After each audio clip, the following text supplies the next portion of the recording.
That's why I think this is the most important time in economics in history. The economy is going to go down much harder than people think. We'll go back to the 2009 lows. That's not that far ago, David, but that is 94% down for the NASDAQ, 88% for the S&P 500, and we'll be at 29 to 32 level.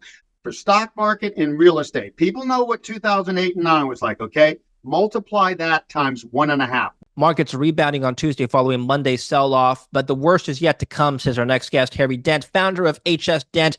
Harry was on the show last year calling for a market crash. We can revisit his call by clicking on the link down below.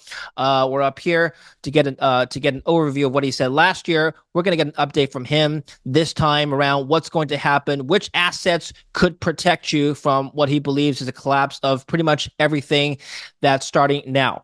Well, we'll find out. This episode is brought to you by NordVPN, but more on that later. Harry, welcome back to the show. Yeah, nice to be back, David. So since the middle of July, the NASDAQ is down about 15%, wiping out almost half its gains year to date, the S&P as well. The CME Fed Watch Tool is pricing in a basically 100% certainty of a cut by September, 40% chance of a 25 basis point cut, and a 60% chance of a 50 basis point cut. Now, we're going to talk about why that is, and perhaps the economy is weakening faster than most expected. And we're going to get your take on whether or not an emergency rate cut is warranted. But first, let's talk about market action. People are talking about buying the dip. Should we buy the dip now? Yeah, David, this is one of those times when that normally is the best thing to do in a long-term boom. But first of all, this boom since 2009, and we're going back 14, 15 years now, this is the first totally artificial boom in history. The demographic trends, I predicted alone back in the early to mid 80s that in late 2007 the economy would run out of steam because the giant baby boom generation would peak in their natural spending cycle as they're raising their kids before they slow down and enter midlife. Okay, and that happened. Well, what happened this time is government stepped in. The 2008 did look like 1930. Ben Bernanke was the Fed chairman back then, who studied the Great Depression. His thesis. And ever since, the central banks have been panicking, just printing money. They thought $1 trillion in 2009 would do it and we'd be back to normal. Well, no, they printed, actually $27 trillion in stimulus ever since. 19 of that has been government deficits and never a surplus ever since 2009. And the other 9 trillion has been just printing money and injected it into the economy. And so this entire boom has been artificial. Without all this 27 trillion, and that's a lot, that's enough to cause 5-6% growth a year over this long period, we would have been in a long, what I call recession or even a depression, much like the 1930s. So this is probably the most important economic event of this century. Is it better for governments to intervene and stop the economy from naturally having recessions and getting rid of a lot of bad debts and bad businesses and shaking out the economy, which is the essence of free market capitalism? It's not just investment in the future and taking risk. It's also clearing out the failures, okay? Or, is it better to let free market capitalism reign? Of course, I'm a proponent of free market capitalism and think we have totally abandoned it since 2009. So what's happened here is finally in COVID, which was a natural crisis. I mean, who's going to blame anybody in government or anybody if the economy slows down for a year while we had this great virus, and it slowed things down? But no, they doubled down 11 trillion of this 27 trillion that I count. And by the way, David, nobody's counting that and really telling people the number. It is stupendously high and shocking, okay? 11 of it came in the 2 years right after COVID, and that's what caused the sudden 9.1% inflation. We don't have any inflationary trends in the economy, which my indicators have been saying for decades. We're only going to go towards 1 to 2% inflation at most long term because we've the massive inflation was the baby boom entering the workforce in the 60s and 70s. That's what it was, and that's over long term. Okay, so this whole thing is totally artificial. The problem is we have the biggest bubble ever. You think the 2000 tech bubble was big, and that crashed 78% on the NASDAQ, 2000, 2002. And then 2007 and 9, what was that? I projected that 20 years before it happened. The baby boom slows down, and we have a downturn because of that. Well, they blew their way out of that, and now they've created the second and biggest bubble in all of history, makes the first one look like nothing. And unfortunately, David, a bubble has to burst. You can't have stocks and financial assets at the prices where a new young person coming in the economy has to pay $500,000 for a starter home that would have been $100,000 25 years ago. This is what's putting a limit to this. We need the economy to get back to normal and get out of this mode that we can just stimulate our way with deficits and fake money to prosperity. And I think the economy is going to go down much harder than people think. And if it doesn't, then it means we probably will never have substantial growth again, because we've compromised the very system, free market capitalism, that made us so wealthy in the first place.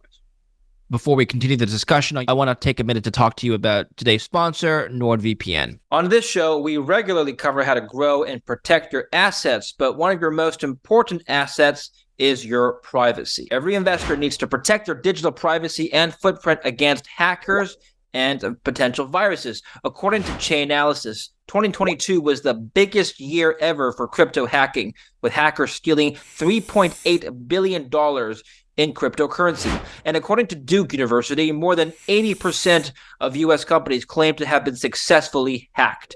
One of the best ways to protect yourself and your privacy online is with NordVPN. Not only does NordVPN hide your identity online from malicious actors and criminals, but it also comes equipped with malware protection. NordVPN also prevents you from accessing dangerous websites, allowing you to enjoy your favorite financial content securely. And the best part is that it is easy to use. Just download and click. NordVPN is available for your phone or computer, and they're currently offering 65% off on a 2-year plan plus 4 extra months. Simply click on nordvpn.com/David Lin in the description down below to learn more. Okay, we're going to come back to the economy, but let's just talk about what happened in the last year before we move on to what's going on this year. So last summer, you were calling for a correction for almost the same reasons. A big bubble is going to burst. Now, it hasn't really, the volatility that we've seen now, it hasn't really happened until now. So, walk us through what happened last year. Why did this bubble sustain itself for longer than expected? Even when the Fed, one reason only ever until this bubble burst. The government has decided back in 2009 that they are going to fight recessions at all costs. And when we did, and when that 2000, and one of the reasons when that 2008-9 downturn hit, it was exactly like the Great Depression. That's what I was calling for back then. So this has never happened before. They call it the Great Experiment. I think the experiment's going to fail, but that's yet to be proven. That's why I think this is the most important time in economics in history, because it's really free market capitalism has shown what it's done since the late 1700s, and particularly since the late 1800s. We've had so much progress. I can't even compare this to other periods in history. But now that things are going down for natural reasons, okay? Baby boom generation was a large generation. Of course, as it ages and stops having kids and getting them through school and moves into retirement where they're taking from the system instead of contributing, all this sort of stuff, of course you're going to get a slowdown. Do we let free market capitalism do what it has to do to adapt? Or do we say, no, the government can play God and be smarter? And you can imagine my opinion of, do I think the government should be playing God? No, I think it should not. And the only thing that's going to prove that is if this bubble bursts worse. And then that's my view here, Dave. What we've seen since the late 90s when we had the first bubble, which was a natural bubble like the Roaring 20s, first burst, 78%, then we get another boom, and then that burst, we get a deeper recession, and I think this bubble's going to burst more than both of those downturns and prove that you don't get something for nothing, and you have to respect the economy's natural cycles and adapt to them rather than say, no, we don't accept this, and we're not going to have recessions anymore. If you think you can have an economy without recessions, then you're going to find out you can have an economy without booms in the future, because you can't get one without the other. Same with inflation and deflation. All cycles have these things, and people want the good cycle and not the bad cycle. People don't realize the challenges of the bad cycle is what creates the greatest innovations that drives the next boom cycle. People don't understand that. They just want the gravy train to go on forever. So if you think this bubble is going to be more significant of a pop than the last two, that means it's going to go down more than 70%. which means we're not fully priced in yet. By the way, because the Nasdaq's down 15%, right? So there's more downside to go. Is that what you're saying, Harry? Yeah. Okay. I said, and again, the difference here is the government is going to react. They're going to fight it just like they have. But you got to remember, they lose credibility at some point if you keep pumping things up, and then you cut, because it has been higher highs but lower lows. Okay. So I'm saying that if the economy gets to do what it wants to do and wash out, we'll go back to the 2009 lows. That's not that far ago, David, but that is 94% down for the NASDAQ, 88% for the S&P 500, and we'll be at 29 to 32 level. That's what the economy would do left to itself. I'm 100% convinced from studying it all my life. Okay. But since they're going to fight it, we've got two levels of support. The next level down that I think we're going to see for sure in the next year is 10,088. Let's call it 10,100 on the NASDAQ. That would be a 46% decline, and hence not a normal. You get 20% corrections all the time. That's just healthy, normal stuff.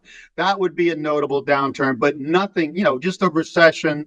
I think the stock market alone would cause a recession on that. Consumers would pull back, but it wouldn't be a depression. It wouldn't be a major historical event. And in the middle, you've got 6,700. That's just the early 2020 COVID lows there. If we just go back to that, that's a 64% crash in the NASDAQ and more like 58% on the S&P 500. So I'm looking at one of those three scenarios. I personally would rather see us get back to normal and let the economy wants to wash out the failures. We have more zombie companies and more bad, debts bad debts than any time in history. And the economy's not being allowed to flush those out. It's a healthy thing to do. But economists now think they're smarter, and they think recessions are the enemy instead of the natural part of the cycle. I tell people, if you don't want a nasty recession, don't have a bubbly, debt-ridden boom. That's how you do it. You don't have a crazy boom and then say, well, we can't let this in because we'll have a nasty recession. If you have a bubble booms are what cause depressions. The difference between depressions in history and deep recessions are depressions follow bubbles like the Roaring 20s bubble or the 1860s and 70s bubbles that end up in depressions, not recessions. What's normal for you in terms of an interest rate for the Fed funds rate? Now, keep in mind, historically, 4 to 5% has been normal in prior years, but it's just that we've been used to 0% for so long. This feels abnormal. What's your view? Well, it really would be more like in the 2 to 3% range because we've come down. You got to remember, we saw the highest inflation rates in history. I mean, all the way back hundreds of years. Okay. Into the 70s, into 1980, 81, and it started coming down naturally. Inflation would have come down on its own. The economy would have boomed on its own after the early 80s because the generational demographic trends were up. And then people don't realize young new people are costly to the economy. They cost parents to raise, governments to support and stuff as they enter the workforce, and companies to expand space for, invest in the future, and then they pay off when they become productive workers. So it's a natural cycle. The 80s would have been a boom anyway, but the problem is once we started to fail, when we should have in 2008, when the baby boom was over, they've been relying on stimulus, perverting the economy and not letting the economy to adjust and make the best of a challenging situation, which is the real thing to do instead of just saying, well, as Mario Draghi said that's when I went and said, Mario Draghi said to short sellers in the markets, I will print unlimited amounts of money if you want to short this market and help the markets go down, which the markets wanted to do because the market saw problems. So that's bad economics from my point of view. It's not dealing with the reality. I was in turnaround business and management in my early career. And what happens when a business hits a difficult point? They have to refocus on the most profitable segments. They have to cut costs, especially overheads, fixed overheads. You have to do something to get through a crisis. You don't just print money out of thin air, and corporations can't print money out of thin air. Okay, I want to come back to monetary policy in just a bit. I want to get your take on what they should do next, but let's revisit what happened the last weekend. There's a variety of theories as to why the VIX spiked up to 60 on Monday, which is the highest it's been since the pandemic in 2020. One theory is that, bubble bursting, tech rotation. Warren Buffett sold half its have his Apple holdings over the weekend, so that contributed to the fears. The yen reversal of the yen carry trade that happened over the last couple of weeks that sucked capital out of the U.S. markets. Yeah. Israel and Iran. Iran is expected to possibly attack Israel sometime this week, so that's ratcheting up geopolitical tensions. Domestically, there's recession fears. There's a variety of things all hitting at the same time. What do you think is contributing to this volatility? I think, which is the yen carry trade. You know why? That's the last place since the Europe, the United States started raising short-term rates substantially from 0 to 0.25 basis points up to 525, 550. The only place now you can get cheap money is through the yen. The yen, you could still borrow it near zero. So when Japan just raised rates a quarter of a point, now the traders and the people driving the markets are saying, now they're going to start raising rates. And now there's no more zero free money. And I think they're throwing a tantrum. I think that's the biggest reason the markets came down. But the bigger point is, if you keep blowing up a bubble, it won't take more. It'll take less and less to prick it because it's so overvalued. So it didn't take much, David, to get this little short-term correction because the markets are so blown up and overvalued. They haven't taken a meaningful correction other than COVID, and they blew us out of that immediately in 14, 15 years now. So the markets are overvalued. That's the problem. Not that, we did this or didn't do that. The markets are way overvalued. The economy's been stretched. Consumers keep trading up to big. How often can you move and trade up to a bigger home? How much can you fix up your darn home? I think we're hitting what I call the exhaustion of demand. That it's been so stimulated for 15 years that there's a point where, I can't fix up my house again. Why? It's too much trouble. Okay? You can't fix up your house every 3 years and make everything new or add a new wing, So I think we're just running out of steam here. The question is, how does this play out and how much does it play out?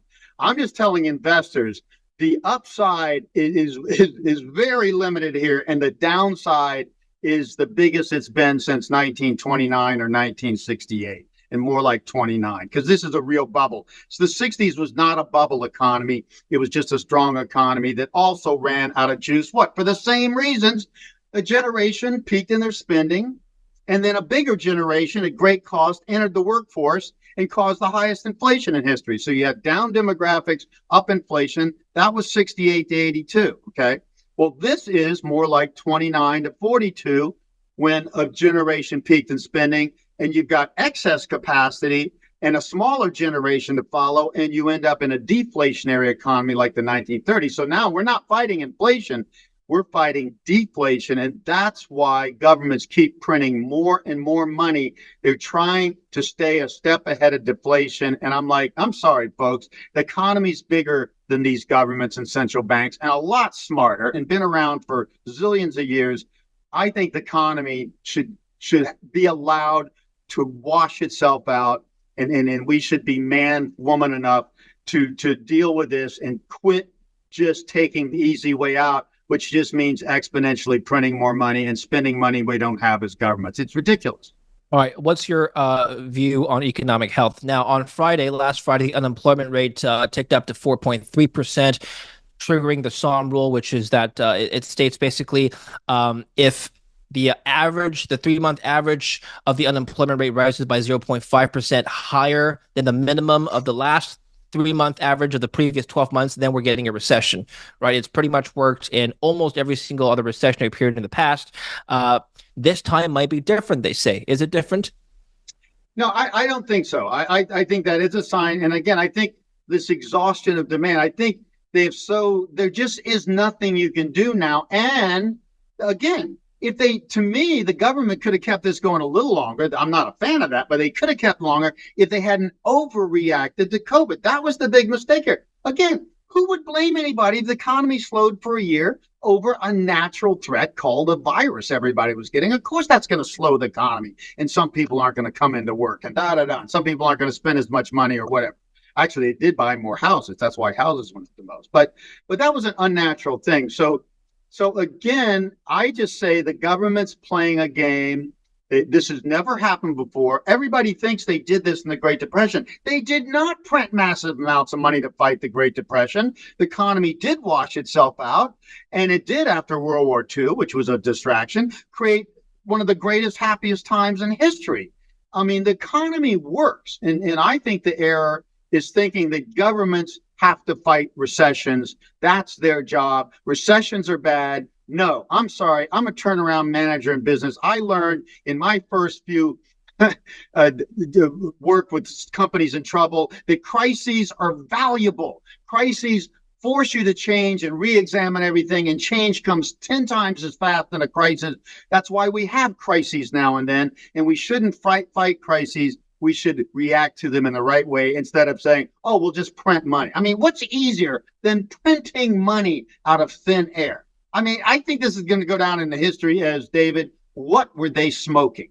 Literally, they just thought they could print trillions of dollars and get out of a slowdown and not have to do anything tangible to deal with it. Just print money? Yeah. Does that sound like the easy way out? I mean, I tell somebody, I could feel, say, oh, do you want to, I could feel good the next 6-8 hours. Just tell me what, the variety of drugs you could take from heroin down to a bottle of vodka and feel really good for several hours. I think that's kind of what we've been doing myself. Do you think, okay, well, do you think current economic conditions warrant an emergency rate cut before September? No, none of this is warranted. What it is, they're playing this game where they have to keep doubling down. The more they stimulate, the more the economy gets out of balance, the more the markets get overvalued and get out of balance and ripe for a correction. So you have this little hiccup and the markets go down suddenly, just in a short period of time. The reason they're having to be so cautious and react is that they know. I'm telling you, I guarantee you the Federal Reserve thought that $1 trillion in 2009 would do it.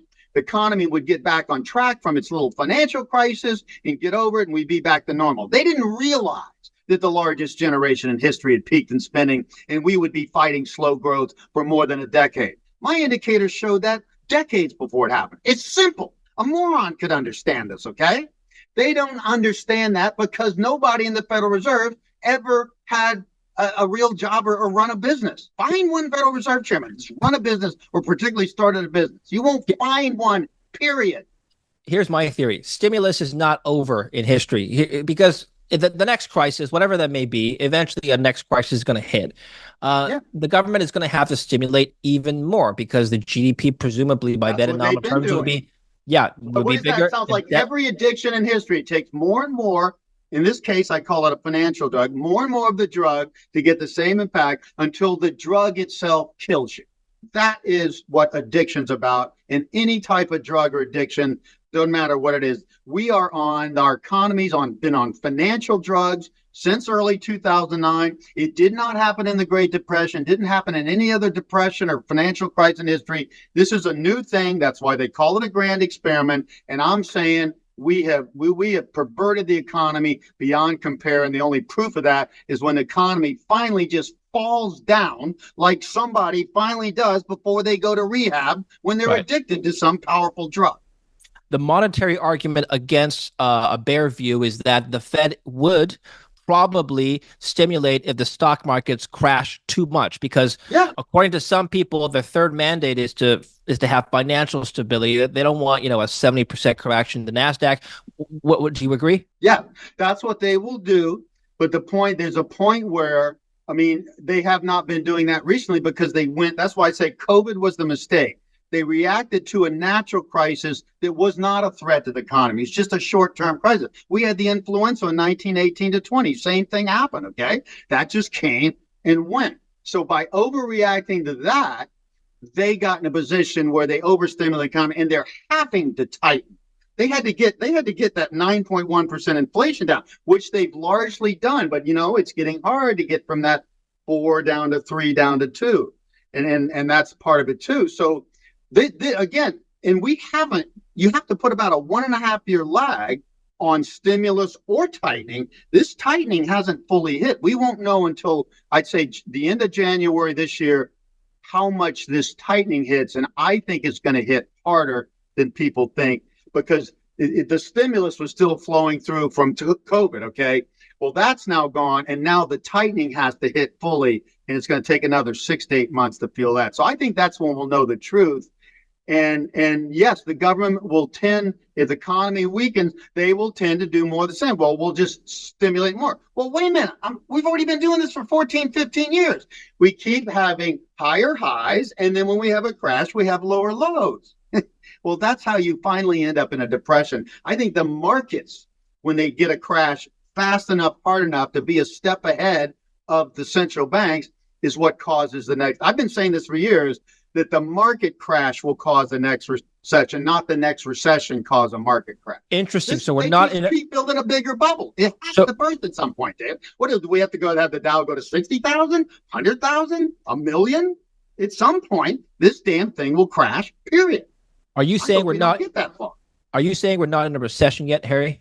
No, I think we are going to be in a recession in 2025. I think it's in the cards here. They're showing leading indicators and signs of it. But I think the problem they have now is that when the markets do crash, since they've created this Frankenstein market that is so extreme. I mean, again, I ask anybody, take out stock charts throughout history and look at this bubble. You can't even compare this to the Roaring '20s bubble. It looks like a baby, okay, crawling around, okay? This is massive what they created. It's this bubble that gets bigger and bigger, and the bubble bursts. At some point, it'll get enough momentum to just burst on its own and then wreck the whole system. And that's what the markets want to do. The markets just want to get back to normal and quit being crack addicts. You've studied demographic trends. I want to bring up another potential trend. I'm not saying it's going to happen, but Ray Dalio is writing about the prospect of a civil war. He even published his long article on Time magazine a couple months ago. I'll just read you the abstract here. There are 5 big cycles. The first is the big debt to credit to money cycle. The second is the big internal order disorder cycle. Third is a big external order disorder cycle. 4, acts of nature, droughts, floods, pandemics, so on. And 5, human innovation that leads to advances in technology. He says, today I'm focusing on why I believe we are approaching the point in the internal order disorder cycle when you will have to choose between picking a side and fighting for it, keeping your head down, or fleeing. What's your reaction to this? Look, first of all, I love Ray Dalio. I speak with him at Tony Robbins' Platinum Conference every February. He's one of the great big thinkers of our time. I love what he does, and I totally agree with him. This is not. But here's my problem. This income inequality coming from this bubble boom only exacerbates this red-blue thing. Okay, the blue actually is more affluent in general than the red. Okay, and it's just this whole thing. We do have a civil war. We do have blue and red. They can't agree on anything. There is no middle ground here. And the economy being in this bubble exacerbates all of this. That's why the whole thing has to come down and settle down. I think the economy coming down to normal will help resolve the rest of it, because this blue-red war is partly coming from the blue is making a lot more progress than the red, and the red is fighting that, and they're the most angry, and they have the guns. And they're the Trump voters, by the way. But if we have a recession then and the economy goes down, wouldn't that exacerbate inequality problems, making people more angry? It's short term, but it will. But you got to remember, who owns the this is a financial asset bubble more than anything else. Okay, who owns most of the financial assets? The top 1% owns 40 plus, and the top 10% owns 80% plus. Who's going to get hit by this? Not the everyday person. It's going to be the upper classes that get hit by the greatest bubble burst in history, because it's housing, it's stocks, it's everything. Even gold has bubbled. People are saying gold's going to go up. Gold has bubbled more than stocks have. There's no way gold's going to go down too. So there's nowhere to hide, but there's no question about it. I would rather lose my job for a few years, i.e. the everyday guy, okay, than lose 50 to 80% of the financial assets I built up all my life for retirement, and they not come back for a long, long time. So but you rather classes are going to get hit. You rather lose your job than lose your assets? I would rather lose my job than lose 80% of my financial assets. Yes, because the job's temporary. The financial assets will take a really long. I don't think stocks will ever get this high in any of our lifetimes again, or real estate That's because that's how big the bubble has been. So Never you get back to here. Not even 30, 40 years from now, you, unless you're in age. you think this the S&P is going to be like the Nikkei in the 90s? Yeah. Nikkei only made a new high recently, decades later. This is that sort exactly. And Japan was the first country because of their demographics. They had their baby boom earlier. They had their demographic slow down earlier. Japan is exactly what's going to happen to the rest of the developed world on a lag. So that is the best analogy. And Japan now, 30 some years later is just seeing slight new highs in their market, and those are going to go back down to their lows faster than anybody thinks as well. Speaking So of that is what happens here. Are we seeing any parallels in the demographic trends between America and Japan? Most countries in the West and developed countries in Asia, like Korea, for example, fertility rate below 2.1. Yep. We're talking about population not Way growing below. Organically anymore. What's going to happen? What will this mean for the economy?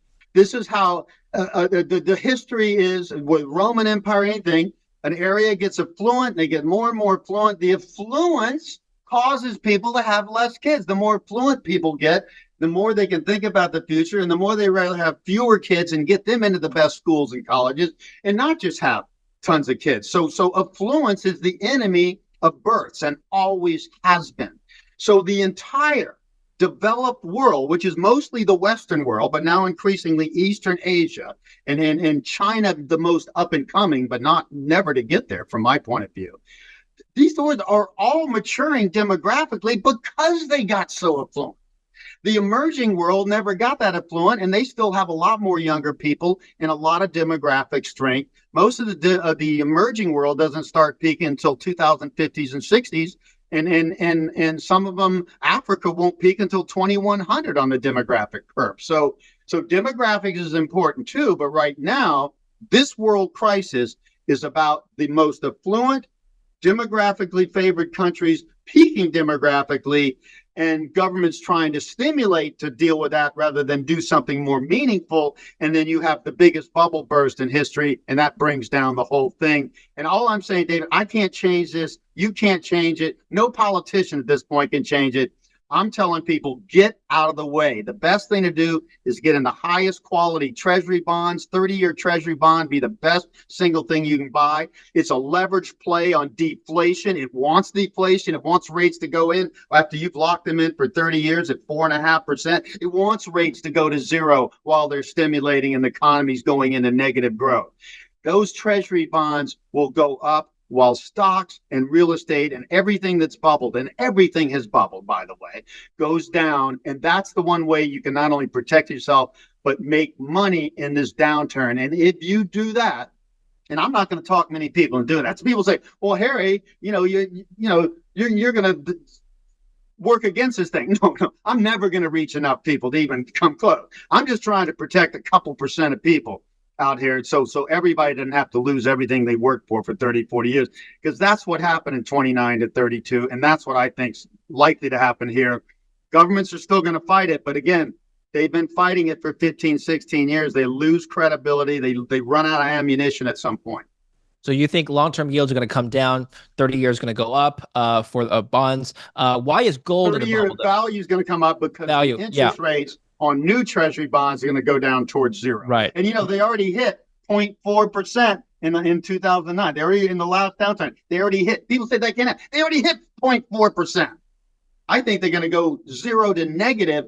Boy, think what that 4.6% 30-year bond, whatever is worth when all you can get is zero. That bond's going to more than double in value. Why is gold in a bubble? Because there's more money chasing all financial assets. When they pour this money, particularly the printed money, the way they inject in the economy is they buy financial assets. They buy their own government bonds, but that's adding more money chasing the same natural pool of financial assets, which eventually tricks into stocks. It trickles down into stocks and real estate because that's where the highest returns in. So they have this financial asset bubble would have occurred anyway in good times, like the Roaring 20s. But the government, by fighting this recession and printing so much money, has exacerbated and made this second bubble bigger than the first tech bubble into 2000 and bigger than the Roaring 20s bubble. And both of those bubbles ended up in in 89% and 78% NASDAQ crashes. And in that case, huge crashes. This one can only be bigger. That's why I say all you can do, nobody's going to stop this at this point. If they did everything right from here on out, it'd be too late.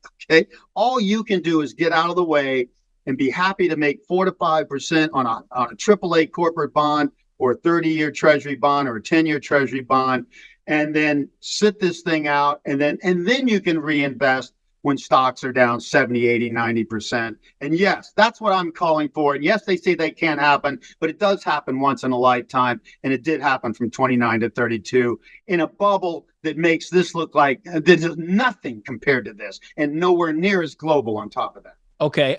Real estate now. Well, by the way, before we talk about real estate, same logic for Bitcoin, I guess, with gold. Absolutely. All this money trickles. It goes into real estate. I mean, everybody thinks nobody can lose money being in real estate. Well, the real estate in the United States from 2006 to 12 went down 34% on the average house. Well, I was in California watching a lot of overvalued upscale housing go down 50 to 70%.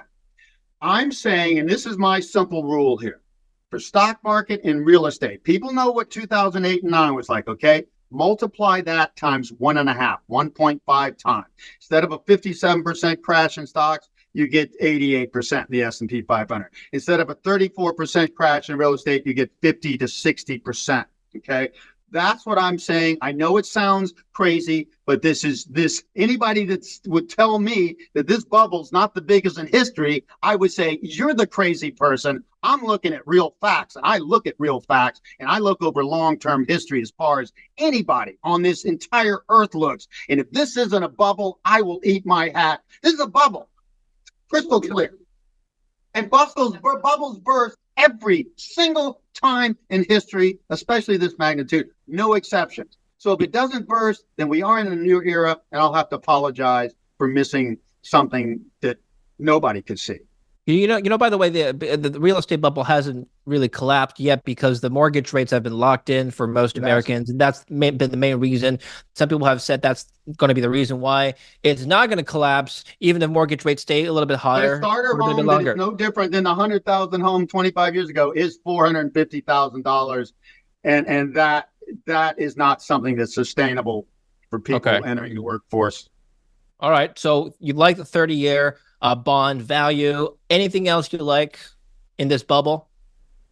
AAA corporate bond. I mean, that's pretty. I mean, you can short stocks too, but stocks are really volatile. I really like. And here's the other thing. I have to warn people, and I do this in my newsletter all the time, and they still don't get it. Okay, the bonds will start to go up. And I think the Treasury bond already bottomed. Okay, last April or whatever.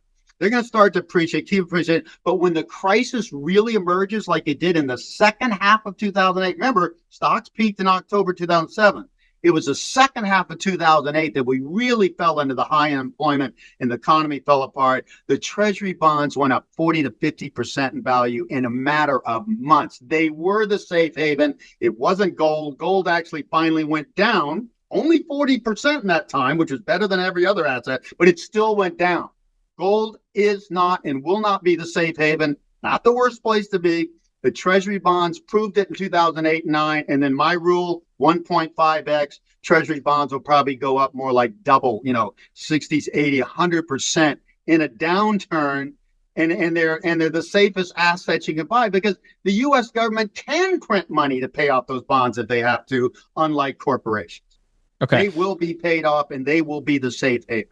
All right. Even if the U.S. government is running huge deficits and looks like it's in trouble. But that happened in 2008 and 9, and the Treasury bonds were the only thing that went up.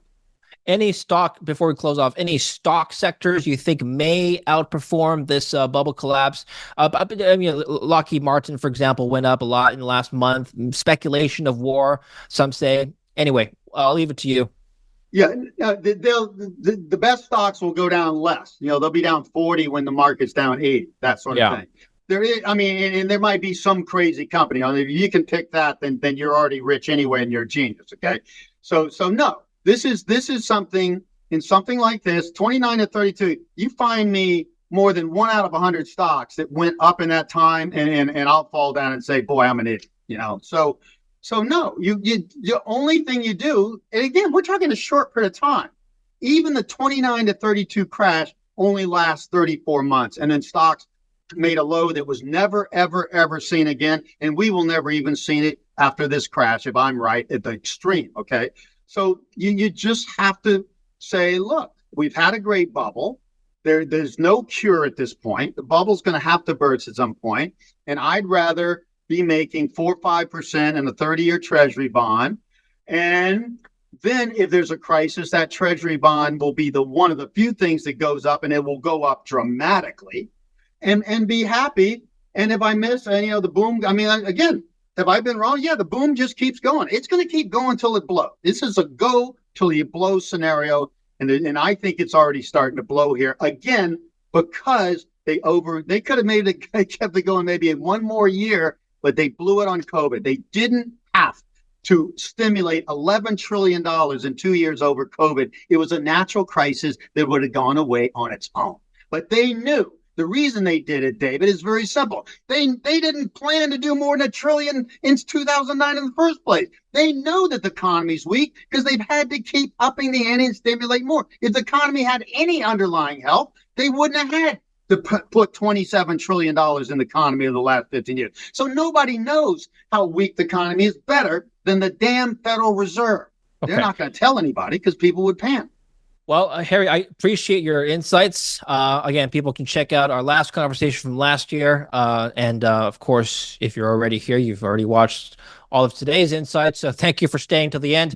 Harry, I appreciate it once again. Where can we follow you? HarryDent.com, free weekly newsletter. Yeah, well, I was going to ask you. I'm crazy or not, but this would be a good time to listen to an outsider like me for the next year. So we can follow you on your website. Where else? No, you get HS Dent, HarryDent.com. I'm sorry, HarryDent.com is where you go and you get on my weekly newsletter free. That's the best way to follow me. All right, perfect. We'll put the link in the description down below. Make sure to follow Harry there. Thank you very much. Appreciate it. Okay. Thank you, David. Thank you for watching. Don't forget to like and subscribe.